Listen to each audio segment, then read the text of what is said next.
On April 11th, 2001, 20-year-old Branson Kayne Perry invited his friend Gina over to his house in Skidmore, Missouri, to help clean up in preparation for his dad Bob's return from the hospital.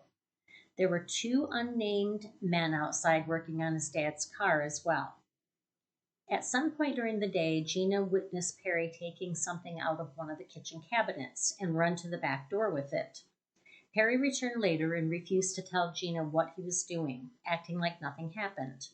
Later on, after taking a shower, Gina witnessed one of the men from outside rummaging through the kitchen cabinets.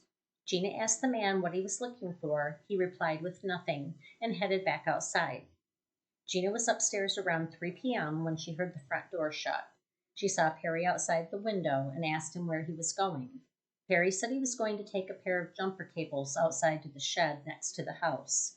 The two men working on the car had parked in front of the shed, so no one knows if Perry actually ever made it to the shed, as this was the last time he would ever be seen or heard from again. Branson Perry was born February 24, 1981, to Rebecca Becky Clino and Bob Perry. In November 2001, Rebecca and Bob divorced. Rebecca moved out of the family home at 304 West Oak Street in Skidmore to another town about 20 miles away, while Branson stayed at the family home with his father. Branson graduated from Nottoway Holt High School in 1999. He worked odd jobs, starting out as a roofer, then for a traveling petting zoo. He had several hobbies, including weightlifting and martial arts, specifically Hapkido, which he had a black belt in. In April of 2001, 20-year-old Branson was still living with his dad and unemployed. On the day Branson disappeared, the men that had been working on the car claimed to have never seen him. No one saw him after that day. Branson's friend Gina just thought he had gotten sidetracked, so she left after she finished. Bob ended up not coming home that Friday, so Becky came to check on him since she hadn't heard from him in a couple of days. When she got to the house, all the doors were open and the radio was on. She went back again to check on Saturday and still no sign of her son. Becky was starting to get concerned and started calling his friends. No one had heard from him. She talked to Bob on Sunday evening. He got out of the hospital Monday morning, and the two of them went to the police station to file a missing persons report. On April 7, 2001, Branson visited his neighbor, Jason Bierman, who allegedly gave him an unidentified drug. It's been said that Perry responded by stripping naked and dancing around Bierman's home, and then he shaved off his pubic hair and had sex with Bierman. The next day, Perry explained what had happened to his dad and told him he was humiliated.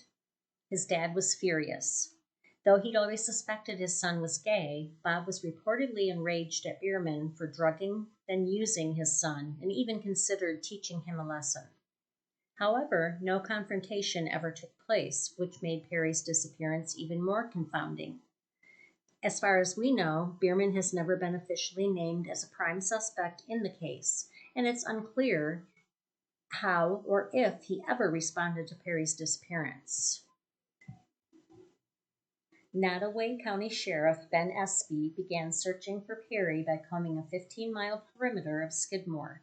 Authorities questioned hundreds of people, including Perry's drug acquaintances, but they all passed a lie detector test. No one seemed to know what happened to him. Then a promising suspect appeared in 2003. A former Presbyterian minister and Boy Scouts leader was arrested for separate crimes that had nothing to do with Perry.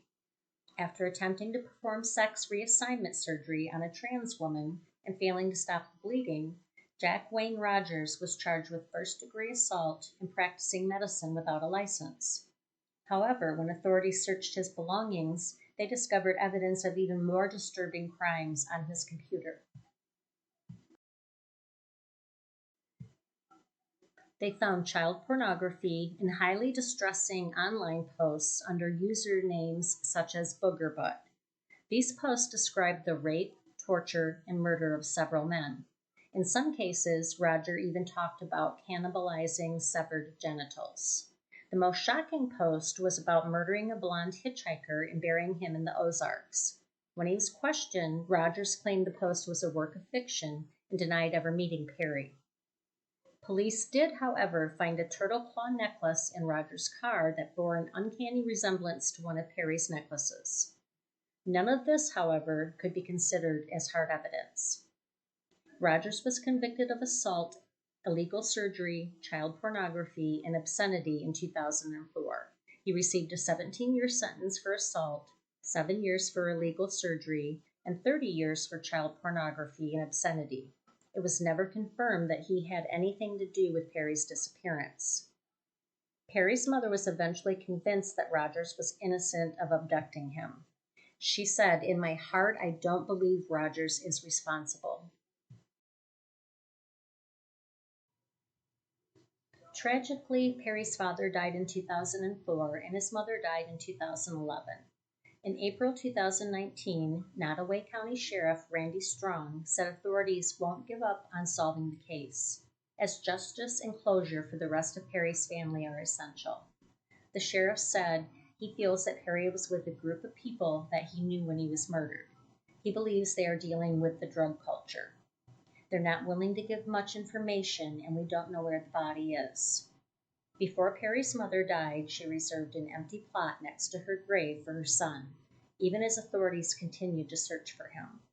Strong said that he and his colleagues would meet with the prosecutor's office the second they obtained enough evidence on a suspect.